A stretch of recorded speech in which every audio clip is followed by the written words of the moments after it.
Coming to you live from downtown Detroit, this is Benzinga's PreMarket Prep with your host, Joel Elconin. This is a volatile puppy here, isn't it? And Dennis Dick. I'm bidding a penny.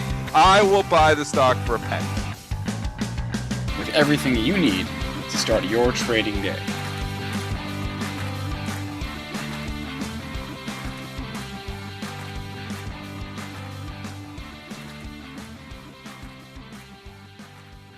Good morning, everybody. Welcome to this Wednesday edition of Benzinga's Pre-Market Prep. Spencer Israel, Joel Elconin, Dennis Dick with you this morning.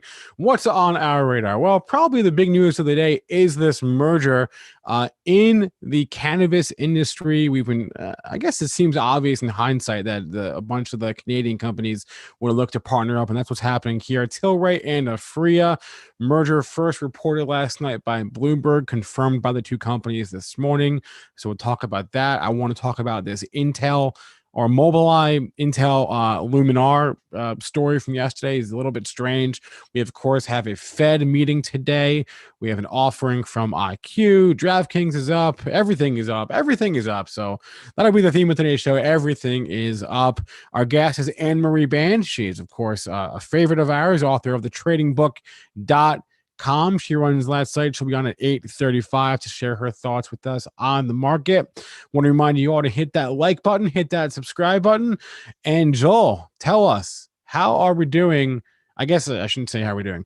How much are we up this morning across the board? You summed it up pretty well, Spencer. We're up across the board, up 8.25 handles, 36.95 even called up 8 handles. All-time closing high made a few days ago at 35.93 or 36.93. We'll try and improve on that today. Pre-market high just above 3,700, 0075. Pre-market low 36.80. Crude. That's flat at 47.62, trying to sneak into that 48 handle. Gold working towards 1,900. That's up $7 at 18.62.30.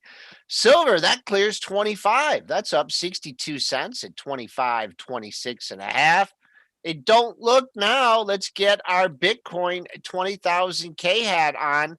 It's up $315, 19,875.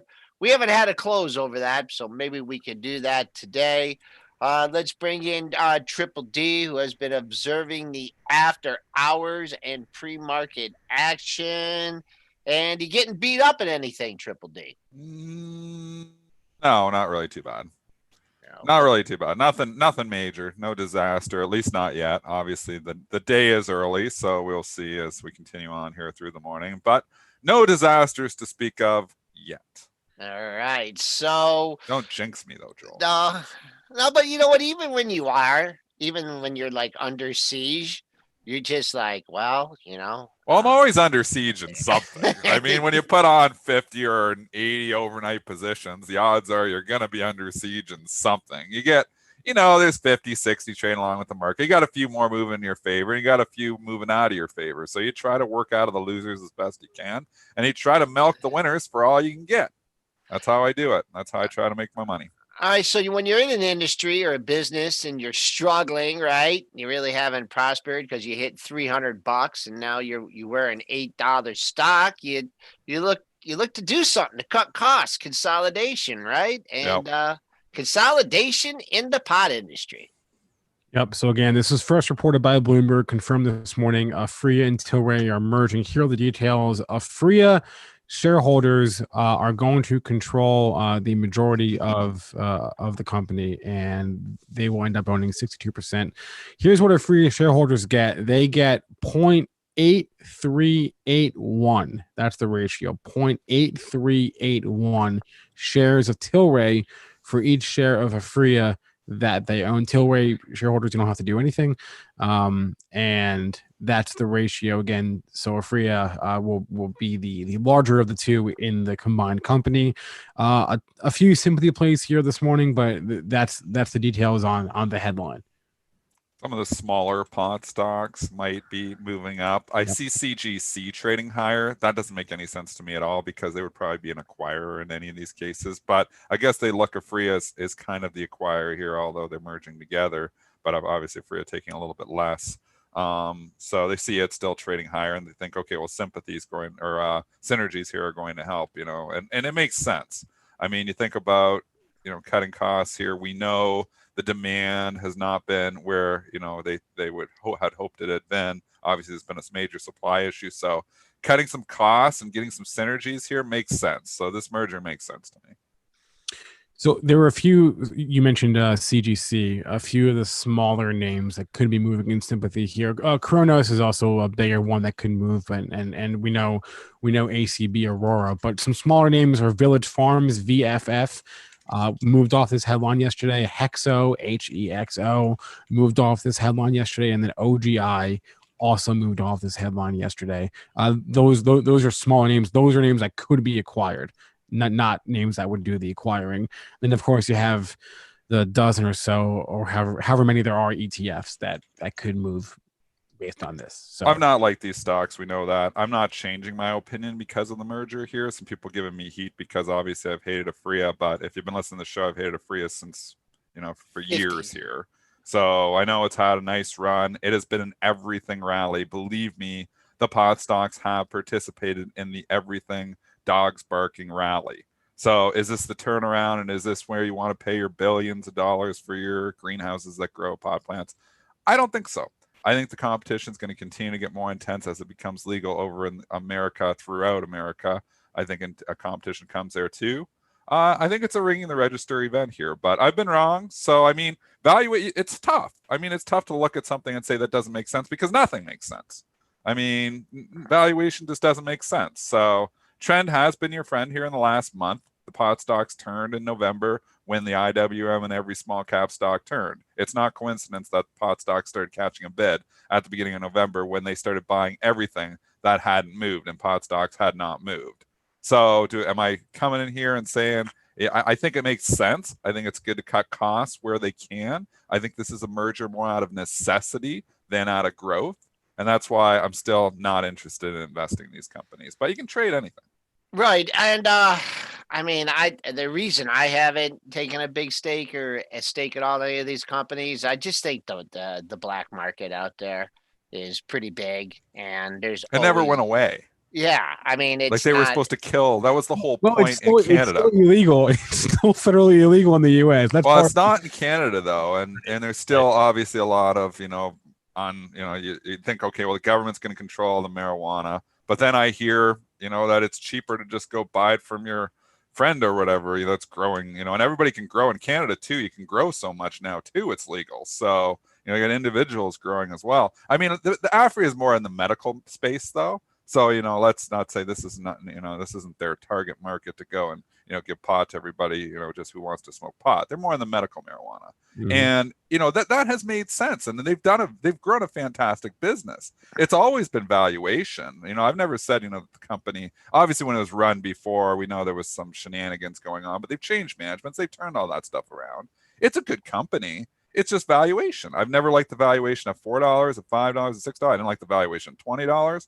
I don't like the valuation at $8. I mean, valuation doesn't matter though in this market right now. So the stocks can go anywhere, enjoy the ride, because there's so many stocks that just don't care about valuation.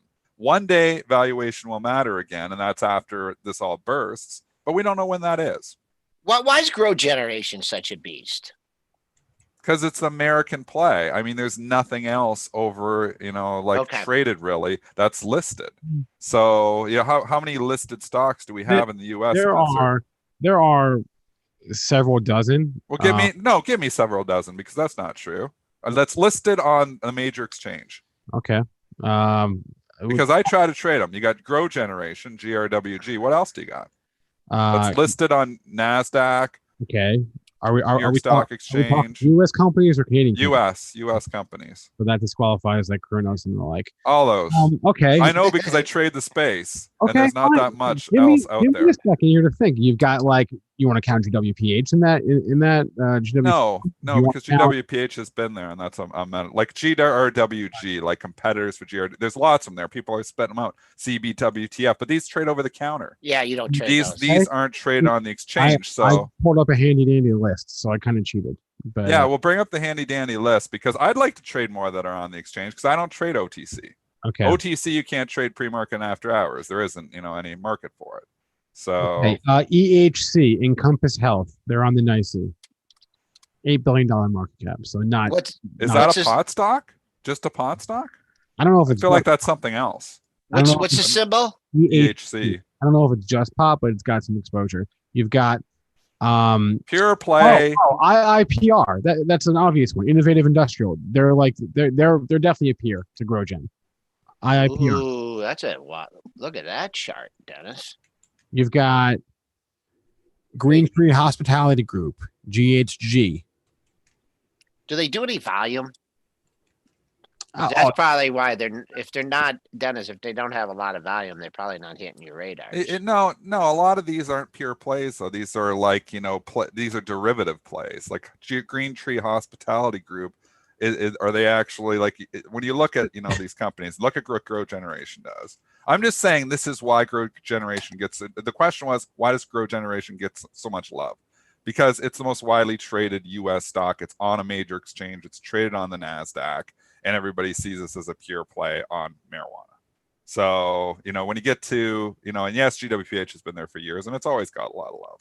But more of these are coming. But when you look at all these other, symbols that people are throwing me with the 5 letters, those are all OTC. Those do not trade on the regular exchange. So you've got companies that have exposure like GWPH or Scott's Miracle Grow, which have other stuff, right? But yeah, what's Scott's Miracle Grow? Is that a pot play? That's a fertilizer play. 90% of their probably sales are not to pot companies. Yeah, but people might think of it as 90% of their valuation is because of the pot. I don't think so. Not on Scott's Miracle Grow, because even before the pot started, the stock was an $80 or $100 stock. So I don't agree with that. But I think it's definitely got some fluff in there. Anyway, the point I was just saying is there's not a lot of U.S. companies traded on the primary exchanges. You're right. So where you have like 7 or 8, Canadian companies that are actually traded on the primary exchanges. So that's why I think Grow Generation gets the love. That's going to change. There's going to be more. There's more companies coming. So, and I hope that, because I like trading these pot stocks. They're fun to trade. So like I said, you don't have to invest in things, that you don't believe in, like from a valuation perspective. When I do my investing, I'm looking more, I want growth at a reasonable price, not growth at any cost. So, I put on swing longs, I'll be long Tesla here and there. The chart sets up nice. But when I'm putting stuff in my retirement account, I'm not paying 100 times sales. Snowflake will never go into my retirement account at these valuations. Why? Because I lived through 1999 and 2000. And I know eventually everything comes to roost. There'll be the one stock that comes out of an Amazon that will continue to go higher and grow to be the beast that it is. But there's not all these companies are going to do that. So I don't stick these and forget about them. They are trading vehicles only. But you can trade anything. I'm long these stocks. I was long Snowflake last night. So I sold it last night. Pete and Jerry and actually gave it some love, and the thing just ripped. It's actually down here this morning, but I mean, you can trade anything. Trading and investing are 2 different animals, but people want to say, oh, I'm buying this for free. I'm going to stick this in my long term. And I think it's going to be $100 billion company. Well, it's not. It doesn't make any sense. It doesn't really make sense at whatever it's worth right now. What is it? 4 billion? What is a free worth? I mean, it's tough. It's tough. It's tough to say that, this greenhouse full of pot plants is worth that kind of money. That's what I've argued for a long time, but that doesn't mean the stock can't go up. It just means I think in the long term, I don't think that the stock is an $8 stock. Long-term valuation does matter. So that's my opinion. Maybe you can invest and do your own investing your own way. And if you want to buy all these high flyers, it's 2.28 billion.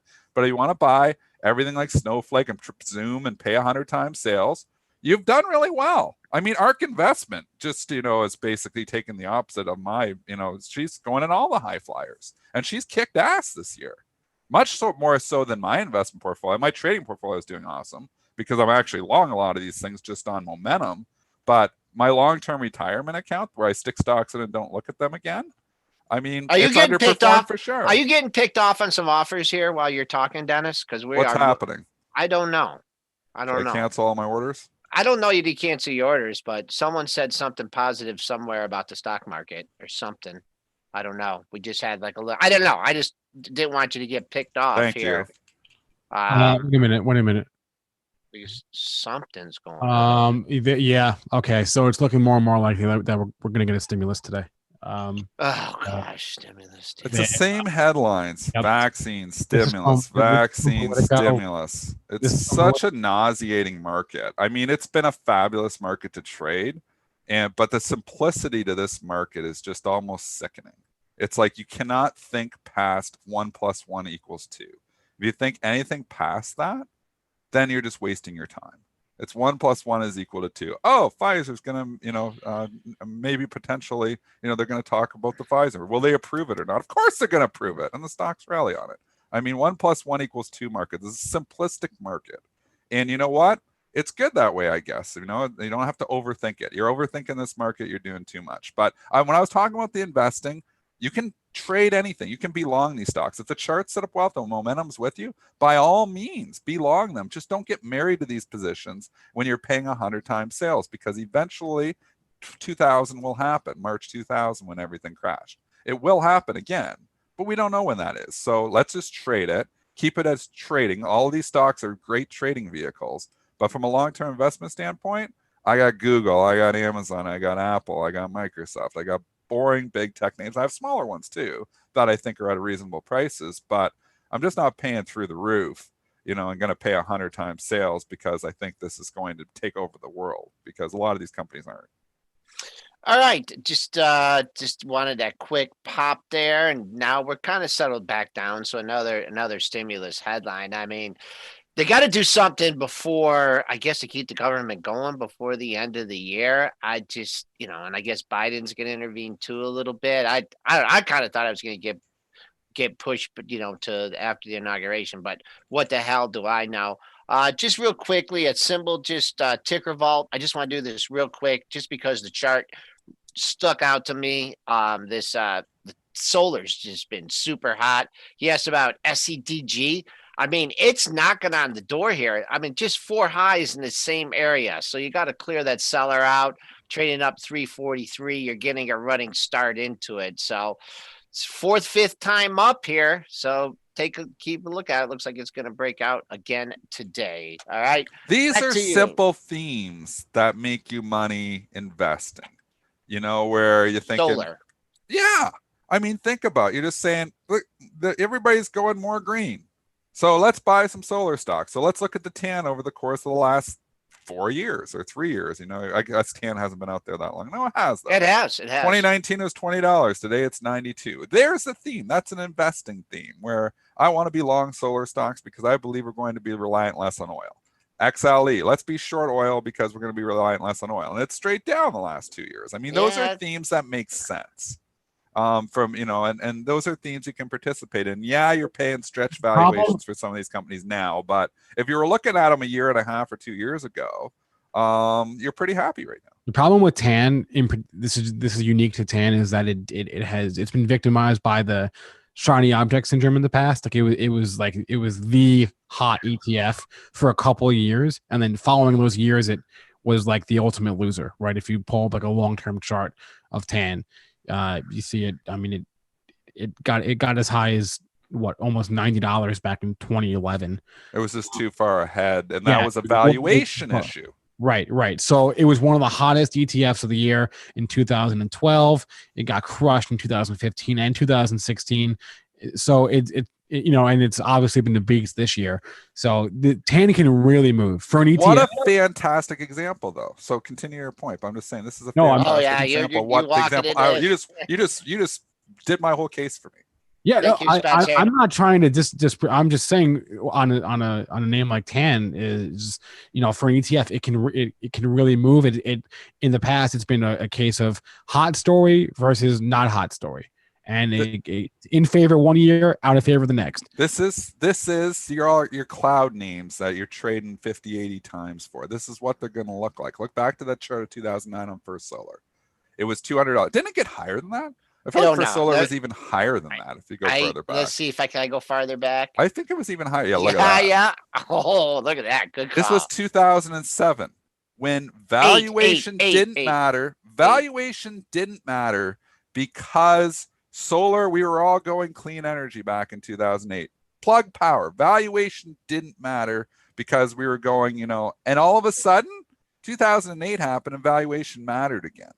Now, you know, obviously these stocks come back, but yeah, you see that huge move in plug. Oh, let's look at what valuation does. When you are just ignorant to all plug power, we're all going on to battery operated EV cars back in 2001. Well, we were 20 years early on that technology. I wasn't ready for it yet. You know, and obviously isn't battery. I don't know, plug power. What are they? I don't even know. I'm getting all confused. They're doesn't matter what they do. Doesn't matter. Serious question. It's seen as cleaner way to drive. Yeah. So anyway, $350 in 2001 because you know what? It doesn't matter. Valuation doesn't matter anymore. The story. I mean, I want to put it in perspective because there's newer listeners out here who don't even know what a price earnings ratio or a price, you know, a valuation, what I'm talking about. They don't care. And you know what? You haven't had to care about that for the last 6 months. Eventually, and even longer than that, but eventually you will have to care because some of these stocks, they're trading 100 times sales, are going to have epic crashes and they're not going to come back. And here you are at Plug Power and you're like, wow, this Plug Power is an awesome stock. It's went from $5 to $25. Well, tell that to the person who bought it for $400 back in the year 2001. They may never get their money back. We're 20 years later and they're still down 93% on their purchase. Why? Because they didn't think about valuation. They just bought the story. You can buy the story, you can trade the story. A lot of people made a lot of money trading the Plug Power story. I remember it back in 2001. But at the end of the day, when the markets start to all of a sudden care about valuation, those stocks get slammed. And obviously this was one that couldn't, you know, and Cisco, you know, there was so many stocks. I was going to do, I just pulled up TLRY. I was going to pull up Intel. You have to care to a certain extent, not when trading. Do not mix up trading and investing. Don't mix them up. You can trade anything. Just have your out. Know where your out is. Don't get stuck with it and say, well, I know it's going to come back. Because you know what? When you're buying 100 times sales, it doesn't have to come back, and it might not come back. Maybe you just bought the top. And you think, okay, well, I'm down 10%. I can't sell now because I know it's going to come back. Well, you know, it doesn't necessarily have to do anything. That Plug Power person who bought $350 is still hoping their stock's going to come back. It's $28. It's probably not coming back. So I'm saying don't let the trades become an investment. That's all. Have your outs, have your stops, define your risk. Be careful when you're trading these high flyers because they can have collapses overnight and get you stuck. And then you're like, well, I can't take this loss. It's too big. It's got to come back. And then once you start hoping, then you're in trouble. So don't mix up trading and investing. And I'm just going to give one general tip to people on these kind of issues. If you are trading them, if you're trading it during the day and you get stuck and it's looking kind of bad, okay. This doesn't go to every scenario, but you're so much better off taking the loss and reevaluating in the morning, because where most accounts are blown up and where most people get hurt is they got something going against them. They add to it. It's coming back tomorrow. Those are the things. It's just Robinhood, Webull, even our more experienced traders out there. If you're stuck during the day and you call it the hope trade, just, because a lot of things can happen overnight. And that's just a general rule. Don't frown average down. That's not good. But that's a joke Joel makes. I know. Full disclosure, this is not investment advice. But we're not giving investment advice, but continue. Sorry. I'm just saying at the end of the day, because it affects you psychologically too. Like, oh man, I'm taking this thing home overnight. I'm not going to look at it. I'm not going to think anything else. But 100%, you can't sleep well because you got all your eggs in one basket and you're on margin and you're 80% in this one stock and it gapped down on you 20%. And now you're like, okay, well, I can't lose 20% of my net worth. It's got to come back. And then it goes down 30% and 50%. And, Fastly, you just did this to people. It came back. And you know what? In this market, a lot of things come back, and we're actually teaching people very bad lessons in this market because this market is all about forgiveness. If you buy too high, that's okay. It comes down 20%. It'll come back eventually. And we're in the market where everything continues to come back. But eventually you will be stuck in one stock that will not come back. You will pick the wrong stock. And that is what we're trying to warn you today about, is don't get stuck in the wrong stock. And obviously you don't know which one's going to be the right one, which one's going to be the wrong one. This is why I say diversify, 5 to 10% max in any one position. I don't like investing on margin, even trading on margin. You can trade on margin, but have your stops.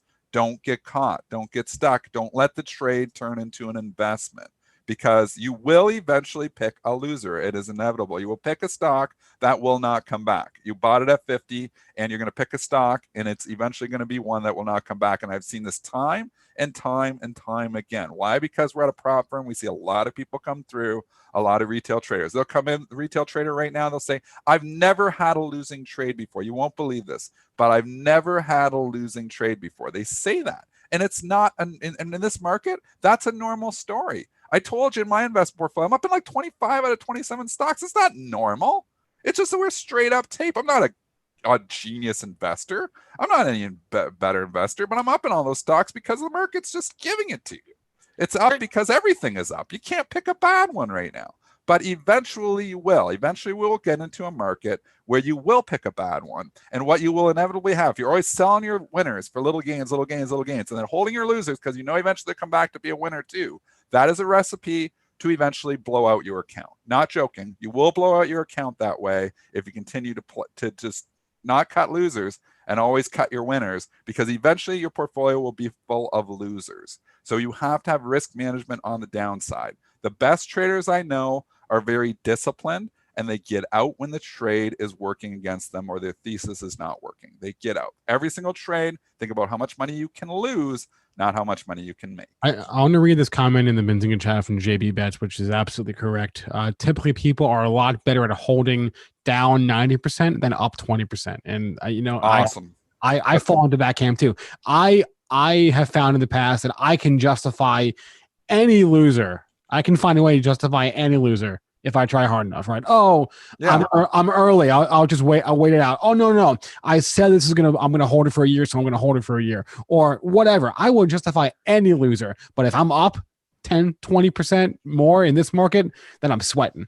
And I'm like, did they decide not to do the stimulus package here? Joel, yeah, it made me getting all nervous when we took off, and then we just sold it all off again. I was like, cancel my orders and getting out of there. I asked you if you got picked. Well, now cancel your bids. You got to leave the bids out there. You leave the offers out there. You just made the money. There's 8 points right there in the S&P.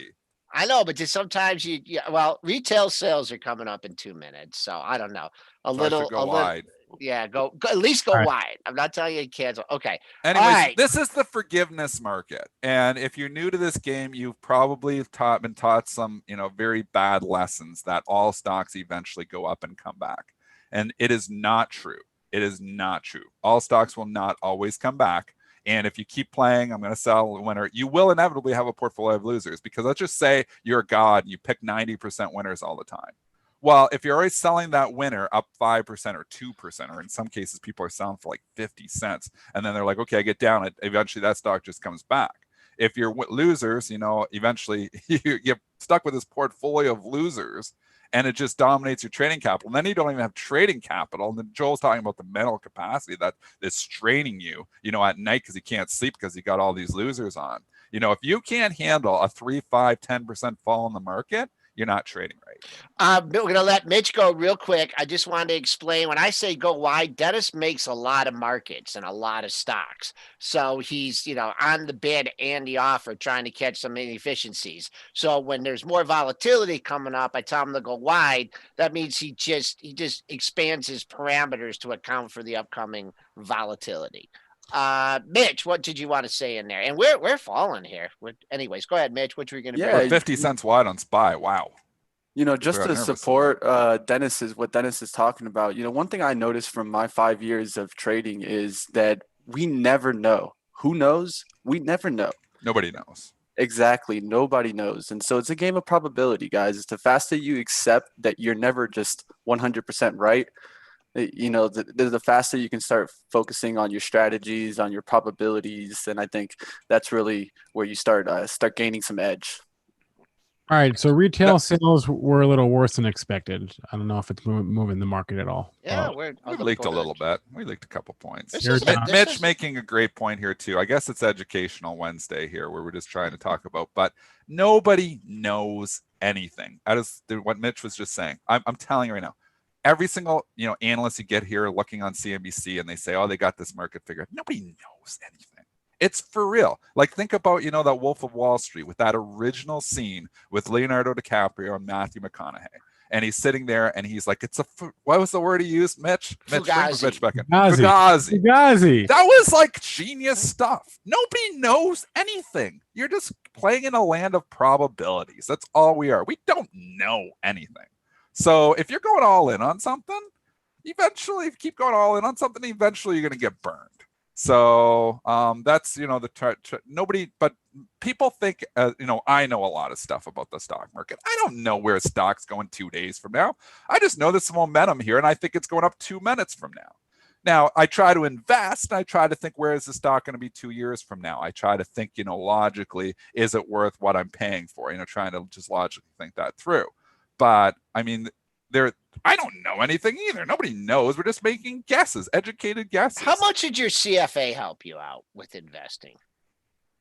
You know what? It helps me with investing. It helps not with trading. I know. Not on the trading side of it so much. My experience helps me with trading. But I would say the CFA helps me from the investment standpoint because, I know about cash flows. I know how to analyze balance. And not that is making anybody money right now. It's not about that.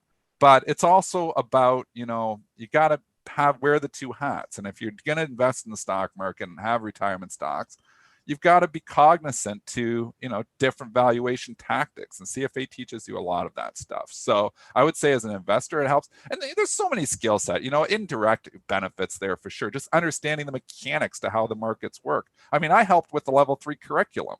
So, in CFA, some of the trading stuff, written by Harris there. And, I helped with that as well. So, I mean, I've been very involved with the CFA Institute over the years. So I would say, the education knowledge, you get the broad base of it all. I mean, Harris wrote that from the trading curriculum that's in the CFA level 3 that Harris wrote. That's awesome stuff. Like Larry Harris is just, a monster, and he obviously professor, but he wrote some fabulous stuff there, even from market making perspective and stuff. Like, it's impressive stuff. And like I said, I helped with some of the aspects of it as well. But I helped with by Larry Harris. So there's some good stuff in the CFA curriculum. I help with level 4 and 5. There is no level 4 and 5, but maybe there should be. Joel write level 4 and 5. So. All right, we got Anne-Marie coming on in a couple minutes. Let's go to this LAZR Intel little Lollapalooza. This was a little. What is happening here? So before Luminar converted into a public company, back when they were still private and you could buy it via the SPAC ticker, a deal was announced that they were going to supply Mobileye with technology for their for automated driving cars, for automated cars, right? Self-driving cars. That was announced in November 20th that Luminar and Mobileye, which is owned by Intel, had this deal. Then the CEO of Mobileye, I guess, went on TV yesterday and said, actually, we are building our own LiDAR technology, and we might use our in-house technology instead of Luminar's LiDAR technology. And so LAZR sold off on that headline. And then this morning, a press release came out from Luminar saying, no. I don't know what he's talking about, but we're still doing this. And they're still using our technology. So it's going to be integrated into Mobileye's autonomous vehicle solution, whatever that means. But they're basically saying whatever the Mobileye CEO said yesterday is not true. Because I guess the interpretation was that the deal they signed back in November 20th was like not going to happen now or what. But they're out this morning saying, no, it's still happening. We don't really know what the CEO of Mobileye is talking about.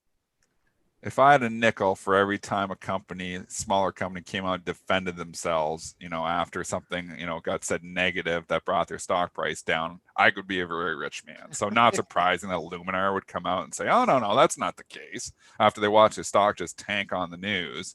So it's getting the little snapback, classic example of, where a company defends itself. Filled the gap. Ooh. I mean, is this ever going back to 40? I can't say ever. This is a stupid market that things come back next week. But if you bought this thing at 45 and 40 and you're sitting with it at 22, your risk management skills are very poor. So, you're down 50%. I've been trading as a trader. I make hundreds of trades a day. you know, and I don't know if I've ever in my trading portfolio, I'm sure on a takeover or something, there's a handful of times. So out of the millions of trades, millions of physical trades that I've made, because if you just do the math, let's just say hypothetically, you make 200 trades a day. It's 1,000 trades a week. That's 50,000 trades a year. That's 1 million trades I've made over 20 years. And it's a very conservative estimate because I used to trade like 1,000. When I was doing full market making, algorithmic market making, I was trading a lot more. So we can conservatively say that I have made well over 1 million physical trades. That's a lot of trading. In all of those trades, I may have lost 50% on my money, probably less than 5 times out of 1 million. So you're sitting here, if you bought this thing at 45, and now that's investing is a different story. I've lost 100% of my money in my investment portfolio. So that's why I'm saying don't let the trade become an investment. You never lost your whole portfolio. No, in one stock. Yeah. Oh, yeah. I write off stuff every year. I'm down like 80% in some flyer, some hot tip somebody gave you, and it wasn't a hot tip. It was a dog. And I'm like, okay, this one sucks. And, you know, I write it off at the end of the year for like a 70% loss. That's investment. That's separate account, doing separate things where I thought, you know, this was a decent business, and it turned out that it wasn't a decent business. But, you know, here's a stock, LAZR, that was just pumped and pumped. Even on Mad Money, it was pumped. Even Jim Cramer said to ring the register because it just got stupid. Went from 15 to 45. It's back down here at 25. Is it going back to 45? Probably not anytime soon because a lot of people caught in this now. Is it eventually going back to 45? Maybe. Or is this, you know, that chart of Plug Power back in 1999 when it hit 300 and it's sitting here at $22? Could this be a $4 stock or a $10 stock? It could be. We don't know. Nobody knows anything. Back to the lesson, nobody knows anything. But if you're sitting and you're trading something for momentum and it breaks and falls 20% on you in one day and you're like, well, I bought it at 45. I can't sell it at 40. It's too big of a loss. Now it's at 22 or 25. Now what are you doing? You know, you're sitting here now, you're 10% loser that you couldn't take as a 50% loser. And you're sitting here sweating it at night and saying, how do I get out of this? I guarantee you some people listening to this show right now who are along this stock trying to figure out how to get their money back. Yeah, Franz thinks it's going back to 30 today. I mean, if it could, I'd be palms out at 29.80. I think so too. I think it struggles to get back up there because everybody's caught. Oh yeah, double top. I mean, and also anyone that picked it up. I mean, so 30 was a bargain, then 25 was a bargain. It did fill the gap. So that is a positive thing from when it became a real stock. That is a positive thing, but 30, man, I bet you there's a lot of what is the pre-market high? Pre-market's high is 25. So, or excuse me, 26. First things first. That's my number of the day. LAZR 26. Get above 26. Oh, are we keeping Anne-Marie? I'm sorry. No, that's okay. Anne-Marie. I want to clarify. Yeah, I want to clarify one thing Joel said. When Joel said he'd be palms out, he means he'd be selling. And now I don't think there's any chance it gets to 29, 28, 27. This is a snapback. We've seen this story again and again, and just seasoned experience where you see a company goes down on bad news, company comes out, defends itself, gets a snapback pop, and then eventually that gets faded too. I think it's got a lot better chance of seeing the 22 handle today than the 28 handle today. Sorry to everybody. Probabilities. And I might be wrong. Nothing's absolute. You know, I could be wrong here. But from my experience, usually these snapback rallies get faded. We want to bring another experienced trader in here now, Anne-Marie Baiynd, because she has lots of experience with all this stuff too. And I will tell you one thing that we love Anne-Marie for is she's very disciplined. She doesn't sit here and take, and hold on to stocks, when she's down 10% and hoping, they're going to come back. She will take a loss as well. She's disciplined, and it's key to surviving and trading. Anne-Marie has, survived for a long time too. So let's get her thoughts and bring her in here right now because this is a great trader as well. Anne-Marie, how are you doing this morning? I'm doing well. Thanks for that intro. Sometimes, most of the times, the person that you're talking about shows up at the desk. Once in a while. Somebody else shows up. Well, I have that too happen every once in a while. Like, who the heck's in my chair? Oh yeah. This will come back, but you don't mind taking a lot loser. No, you have to. You really have to, because it's just like how Joel said a moment ago. You're better off to reevaluate. And the reason for that is because the emotional pain increases so much faster the further down you come that your ability to make logical decisions just sort of goes out the window. You actually begin to live on that hopium of, oh, maybe it's going to turn around, maybe it's going to lift, maybe I'll bounce enough just to get out. And that, sometimes we get all caught up in that because mentally we're attached to some particular idea. But as I was sitting here getting ready, I was listening to the show from the open.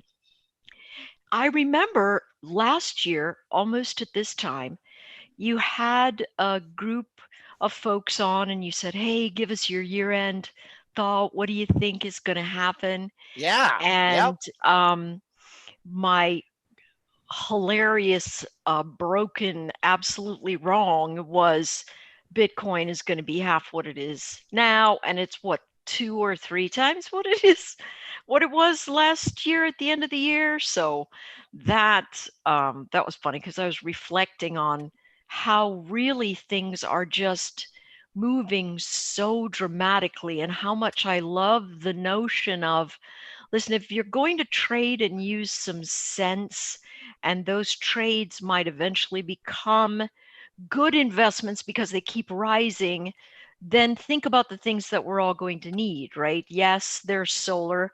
Yes, there's battery. There's battery power, which I totally love. And so just looking around for those sorts of things that make a little sense, really, they're moving so quickly you can trade them, but at some point when they settle down, you're going to be so familiar with them that you're going to understand a little bit about the mechanics underneath. And so things like, we've been looking at Riot, the blockchain, and it's been running straight up. Now it's been around for a while, but it's running straight up. So you have to think about trading it just a bit, but at the same time you can see, hey, especially at the end of 17 coming into 18, I love this 4 quad. This grid is great, shows everything that we need, but you can see it sort of rising through that edge and you're thinking to yourself, all right, well, I'm going to chase it until XYZ. And so those are sorts, in terms of stocks that I'm looking at, that's really how I'm ending up focusing. I'm thinking about, all right, when we actually get back to work and we have new construction projects, is steel going to come back enough for me to buy at a reasonable space?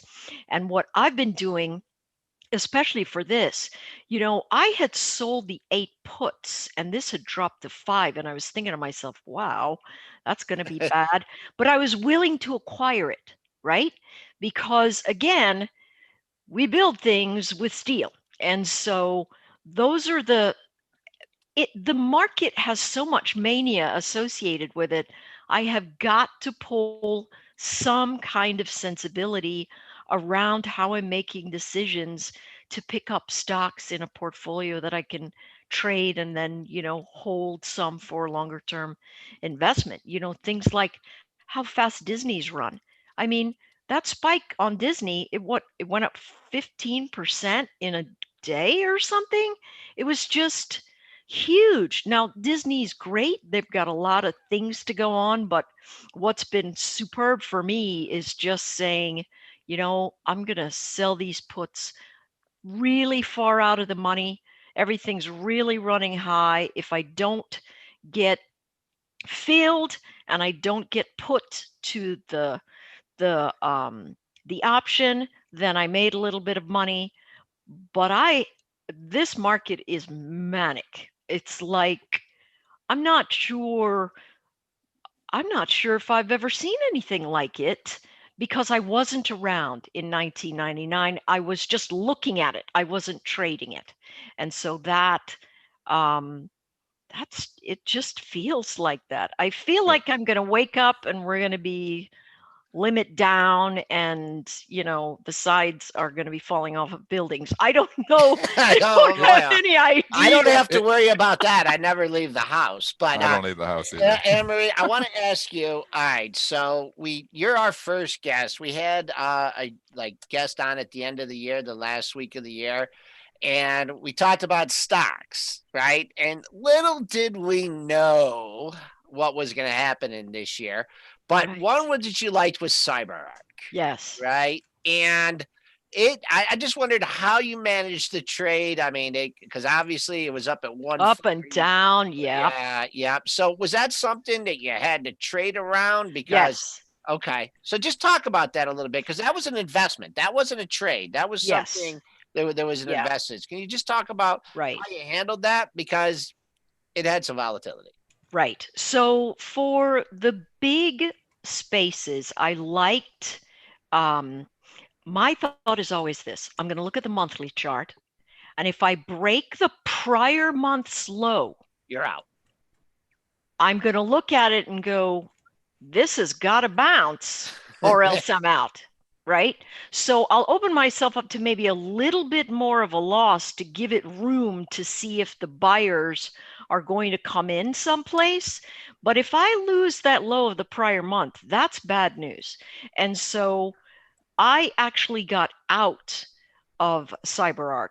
And the two that I'd been watching for the year was CyberArk and CrowdStrike, right? I remember, I remember Spencer saying, hey, talk to me about FireEye. Why won't you, what made you not look at FireEye? And it wasn't that I wasn't looking at it. I was just really focused on these two. And CrowdStrike really started getting a foothold, and they did it this way.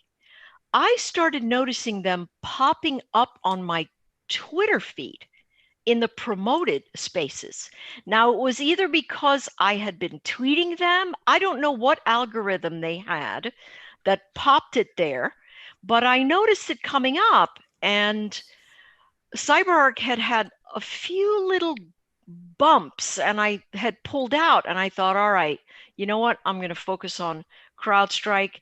And that really has turned out to be the one that's the winner. Of course, it's a parabolic move to the upside, so that stinks when you're looking at a chart to say, all right, when should I sell some of this?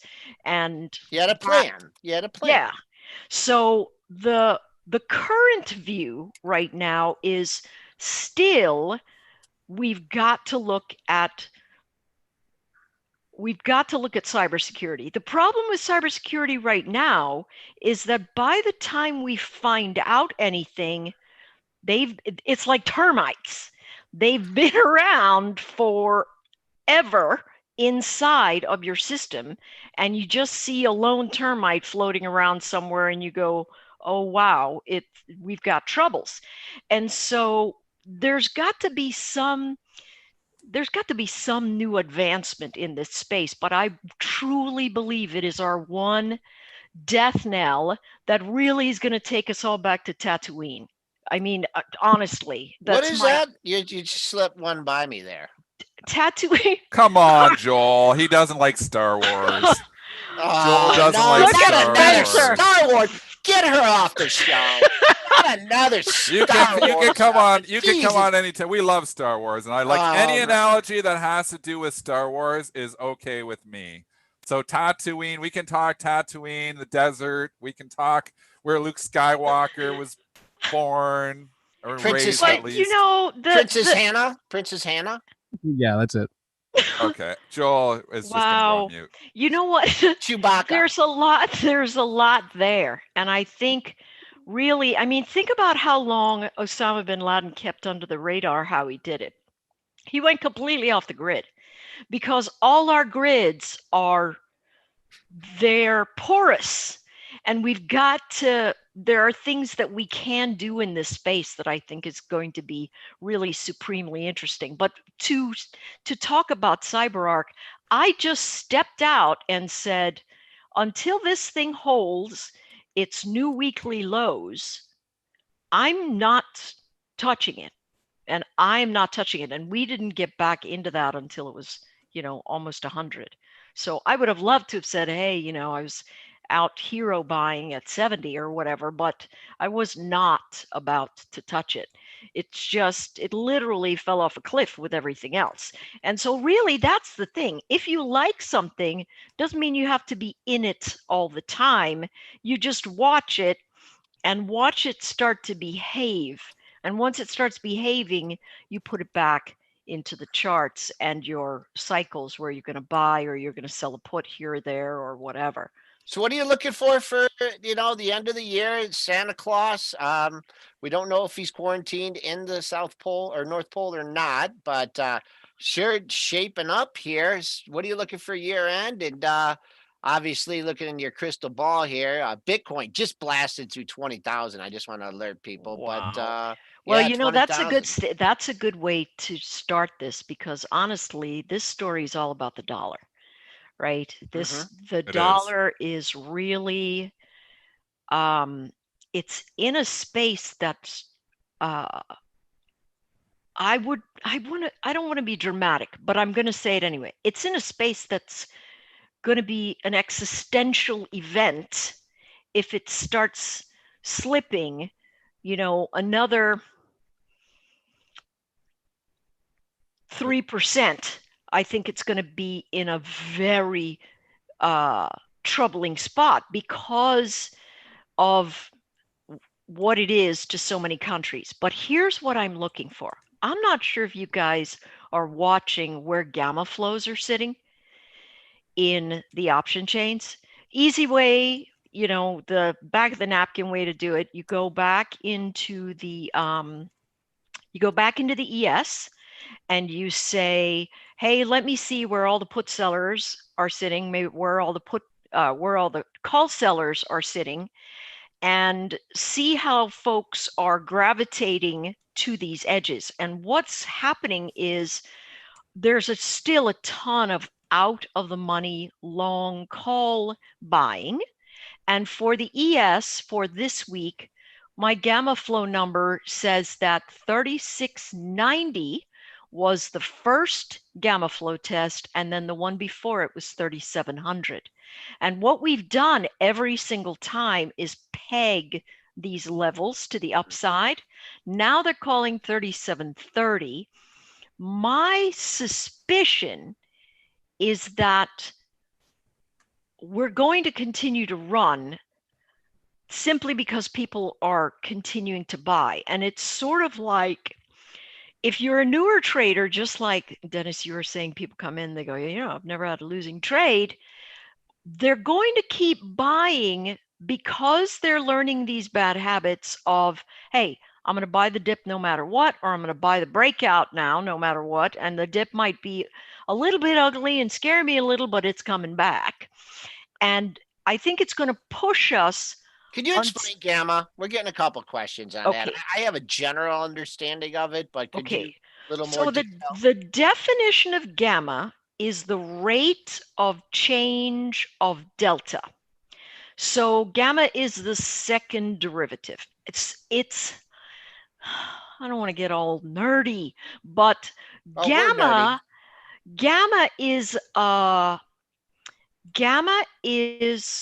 a trade. People are taking long gamma trades, meaning they go out and they find the places where most of the call buying is, and where that level is, it's going to have a gamma. And so you multiply that by all your open interest, and that gamma number, back of the napkin, I'm trying to make it as simplistic as possible there, that's going to give you a big number that says, wow, there are a lot of people that are long gamma here because they've got calls, and the gamma might be a 3 for every single call that you have.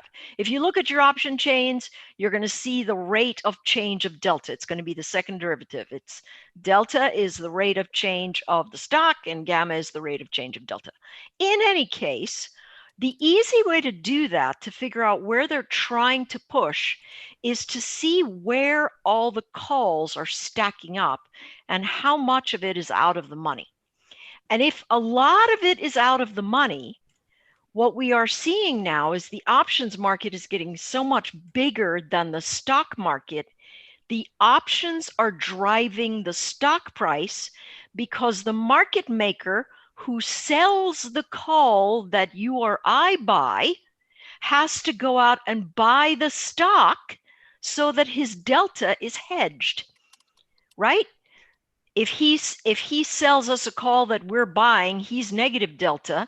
He's got to go buy the stock that brings him positive delta. So because he's got a basket or a market that he's making in the options, it's driving him to the stock market to balance his delta.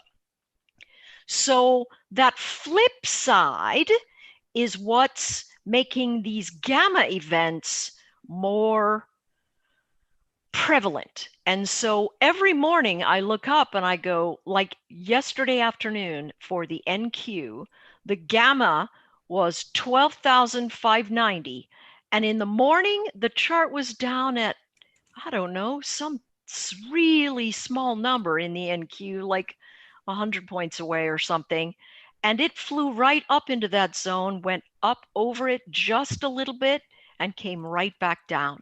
So these levels of where the gamma events are sitting are really very, very interesting. Wow, what's happening with Teledoc? Yeah, we're just going to segue to that. This happened a few moments ago, but we got great stuff from Anne Marie. Always, Anne Marie. Thanks, thank you so much. We guys. might sneak you on one more time before the end of the year. Would Okay? love it. I wanted to say, if you want to hear more about Anne Marie's trades or her philosophies, her site is thetradingbook.com. Her Twitter account is at Anne Marie Trades. That's ANNE Marie, MARIE, Anne Marie Trades, and it's thetradingbook.com. Anne Marie, we always appreciate it. Comment from Tommy Lackey in our chat. You here, let me read what he said. He said, good old Tommy. Hearing Anne Marie, not only is her voice very calming, unlike you guys. I think he's talking about you, Spencer, on that. No, I think they're talking. People always make fun of my voice. Maybe. All right. They either love it or they hate it. They've never heard me yell. Like, if you want me to scare you guys, let me yell at you like my kids sometimes. When I yell, they know. But Anne Marie, we're doing a year-end review, and I gotta find those clips. We had you on when the market was like limit. All right, she's gone. We had her down. Dennis was just buried in the trade cave, and we had her on. Spencer, help me figure out that date when the spoos were like limit down, and she came on. And she was just so calm and cool and collected. Remember that? That was great. We'll have to add that to the clip. All right, give me the Teledoc news. All right, they're getting Amazon. There's a story that's actually behind a paywall on Business Insider, so I don't actually know what it says. I think it's a pretty in-depth story about Amazon's ambitions in the telemedicine field. So that story came out, just went live, and that's. I know what Dennis is going to say. By the dip. Not on Teledoc. Ooh. Not on Teledoc. And Not because on Teledoc? I've been, and obviously, valuation's always been an issue here for me for all these stocks, and that's why, I'm not buying dips on Zoom. Peloton is getting some love here because it got included in the S&P. We know moving, or not, sorry, into the Qs, right? Peloton's going in, so it's getting NASDAQ, that free NASDAQ run. So different story here, but I can't. And the valuations on these things are just nuts. And this is all COVID. If we come out of COVID, I mean, the scenario, here's the ugly scenario, if you want the ugly scenario. And this would be good for Teledoc. And, Amazon's never good. But we know typically, usually when a stock gets sold off, you typically do buy the Amazon dip. It usually works. Maybe it does in this case. I don't want to do it in Teledoc because I believe in the vaccine. I believe we're going to come out of this. I believe some stuff's going to go back to normal. There's going to be other, it's not just like you're going to get your doctor. I mean, my bloody doctor will talk to me on FaceTime now too. He's not using Teledoc. So I'm just not, I don't think it's the Does he charge you? Well, everything's free in Canada, right? Yeah, healthcare is free. Yeah. Because Lisa does virtual visits, and it's now billable to the insurances. So yeah, it's in Ontario. We have what's called Ontario Health Insurance Plan, so we all have coverage. So, but the point was, I was going to say, if you want to get in the ugly story, the way that the reopening trade could fail and the lockdown trade could come back on, you're going to eventually see a hiccup here. And what I mean by a hiccup is you're going to see somebody that gets vaccinated and then they get COVID. And this is probably going to happen in the next month. This is going to be an ugly headline I foresee coming. I'm always trying to predict headlines, trying to predict the massive headline. I predict this headline will come in the next month where somebody gets vaccinated and then it comes out, oh my goodness, they got COVID. Because remember, it's only 95% effective. So that means 1 out of 20 are, even if we go without that theory, we don't know, if it, obviously get to the masses, those numbers can change. But let's just say hypothetically it is 95% effective. That means 1 in 20 are still going to get COVID out there if they get exposed to it. So, I mean, you're going to have this headline probably come in the next few weeks. This person got vaccinated and they still got COVID. This vaccine's no good. I'm never taking the vaccine. These people aren't taking the vaccine. And then the reopening stocks are going to get hammered. I think that headline is going to come in the next month. But am I selling all my reopening plays because of that? No, I would probably use that as a buying opportunity because I do believe that that isn't going to be the case. It's going to be taken to the extreme by the media because that's what the media does. But it's going to be an opportunity to get into some of these names. And you're going to see rips on TeleDoc and Peloton and Zoom on those headlines because we're going back to lockdown. This vaccine's failed. And I think, that's obviously going to be a selling opportunity in those stocks too, because I think that's just going to be, just the 1 in 20. But that's going to probably happen. There's probably going to be some hiccups is what I'm saying through this reopening trade. We're getting some hiccups right now because the vaccine isn't getting out there as fast. We know some of the reopening stocks got hit, a little bit on, can we get it out there, quick enough and, what's happening. And obviously you got New York and Como still shutting restaurants down. There's, hiccups still out there. But the overall path here is that we're going to get past COVID. And I still believe in that. So on dips, I am actually buying some reopening stocks, and on rips, I am selling the lockdown stocks. So that's why bring it full back circle here. I'm not buying the dip in TeleDoc because I'm more inclined to sell the rip in TeleDoc. If this was a reopening play, I would probably be buying the dip in it, but it's not. It's a lockdown play, and I think we're getting past the lockdown eventually. All right. Technically, I just want to throw technicals in there real quick. I mean, we're down the pre-market low, just under 186. There's 3 lows under 180. I don't know if you're going to get there today, but that's defending the low of the move. Let me show the chart here real quick. So just under, we're still $6 away from it, but longer term, you got those 3 lows under 180, and then the low of the move at just under 170. All right, let's stay on for a couple more minutes because we went long with Anne-Marie. Just do a couple more stocks. Sure. Let's hit Baidu quickly because Joel and I discussed this yesterday going into the close. There was just a report that they're considering, or someone's nephew's neighbor is thinking about self-driving cars or electric cars at Baidu. So stock moved off that headline. Jeez. Expected follow through, right? The 2-day move. It been moving up nicely. Someone's lurking at 195 here, and you've already leaked $4 off it. So I don't know where to buy it, but I think you may have to pick an intermediate level to sell it ahead of that pre-market high of 195. Triple D, what do you think?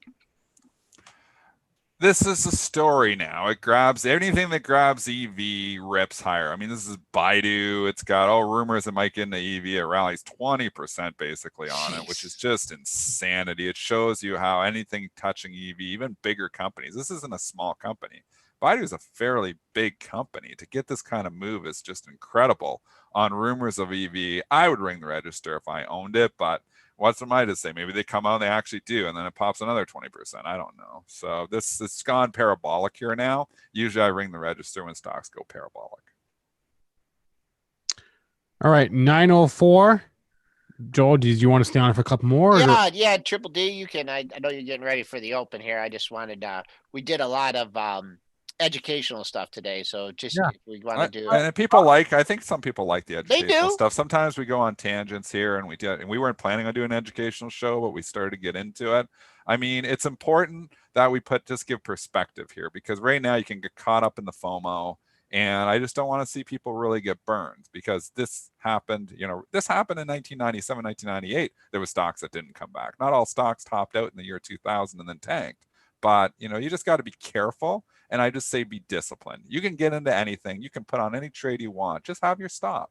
Know where your out is. Don't, just take unlimited risk, because unlimited risk turns into unlimited losses. And that can turn into a real mess. So just be careful out there. So I'll let you guys go. Continue. Okay, Triple D. We'll I'll check stay in with you in a little bit. With China, I'm looking at IQ here. There is an offering, and this was announced last night. It's a 40 million share offering. No price yet. That's not a small offering, is it? For that stock? Let me take a look. Let me look into the chart. I mean, I'll just take one out of Triple D's book here on these offerings. You know, they're a floor. I mean, they announced the price. Was it IQ? Yeah. They got a 730 million shares outstanding, so it's not like it's not a big. Where's the price? No price yet. No pricing. Okay. I mean, someone's taking a guess that you know, it's going to be 1956 to 20 in that area. So always better to you know, look at the pricing on something like that before you hop into action. 23 looks like a brick wall on the upside, and they're kind of offering low here. So I don't know what this tells you about the health of the company to do you know, usually like, hey, 25, 26, 27, hey, let's do an offering. And now they're kind of doing the offering in the hole. So not too sure about the long-term health of this company. While we're here, let's go to the chat, and Dr. J is asking for comments on Alibaba.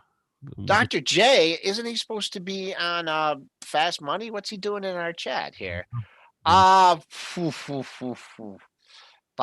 man, ever since that IPO didn't go through, this thing's been under siege. I mean, you could think you're picking the bottom here, but I mean, you got one low to lean on, and that's 52.55. I mean, you're trading up today, but just now you're starting to settle in that quadrant. What was last month's low? Last month's, that's when you made it. Oh, folks, last month's low 52.55. This month's low 52.30. You know, just going with Anne Marie and her, you know, looking at the monthly charts and exiting. I mean, you know, if you're holding on beyond that, then you better be, you know, happy looking at this thing under 250, maybe even 246.10. That was your August low. We actually got an email about this. ASML, Alpha Sandy Mary. This is an old one. Yeah, this is, you know, we don't really talk, when we talk about the semis, we talk, you know, the same 4 or 5 names. We talk Micron, AMD, NVIDIA, maybe a couple others. We don't really talk this one because they're European and they trade overseas, but this is a big name. You know what? This thing's been around forever, right? And is a NASDAQ, right? So I remember, I don't know if we have any oldie guys listening to the show here, but oldie used to cover a lot of these NASDAQ stocks. And I mean, this is going way back. I mean, I left there in like 99, 2000, but I can remember this stock when, you know, it would heat up on the trading floor, you know, with, and I know they were bullish. What do you want me to say about this chart, folks? I mean, do you got a target? There's all your retirement money in it. Nowhere I could tell you to buy it. I have no idea. All time, I'll just give you a double top all-time high. I mean, a thick stock like this, it's probably hard. 471. We'll keep an eye on that, and then, you know, maybe 500. Yesterday's high 469.62. Pair of highs at 470.85, 471.01. There's your clear bogey on that one, but not great with $400 or $500 stocks, folks. We kind of glossed over it, but man, Bitcoin really did pop this morning. And I saw there was news that a big European fund was buying Bitcoin. That's been out all morning. I don't know what happened at. Well, it looks like it was 8:30 is when. Let me see. Yeah. I don't know what happened at 8:30 specifically. I mean, I don't know. A lot of buyers came in is what happened, but I don't know why. But you know, I just wonder sometimes with this, and you know, I'm a kind of like a futures guy. I mean, you know, there might have been, you know, some buy stops in there because you had a double top just above 20, and this, you know, there's some liquidity, but you did have a double top. Let's just call it 20,300. So maybe, you know, some momentum guys, not only to you know, to cover short, but to get long. Like, hey, put that 20,300 buy stop in there. boom, it gets done. So, I mean, I know cold boys and these things trade around the clock, but there's some big boys trading the futures, and I want to be. I've never watched them on a lag basis, but that's one possible theory there for why Bitcoin had that little pop through 20,300. Big volume spike at 832. So, all right, 9:10. That'll be a wrap. We covered a lot of stuff today. So I almost feel like it's Thursday. We covered so much in the first 3 days of the week. I feel like it's Thursday. we've got, of course, we're going to be watching the S&P and NASDAQ rebalances happening later in the week. We got some earnings. We haven't talked about earnings this week. We've got a couple of earnings tonight, tomorrow, and Friday. But I want to thank our guest, Anne-Marie Baiynd. I want to thank all of you in all of our chat. There is, of course, the YouTube chat. There's the Benzinga Pro chat, and there's the Benzinga.com chat. Here's our disclaimer. Please remember that all the information from our show is meant as informational purposes, not for investing or trading advice. We appreciate all your comments, all your likes, all your super chats, whatever they're called, super chats, right? Yeah, that's what they're called. You can catch our podcast, or of course, on every major podcast platform. We've got more shows later on our channel throughout the day. Stack Attack at 11, Jason and Luke on at noon, Joel and I back at 3:40 p.m. Eastern time, heading into the close. And that's what I got. So everyone have a good rest of your day. Good luck in your trades, and we'll talk to you again in the afternoon.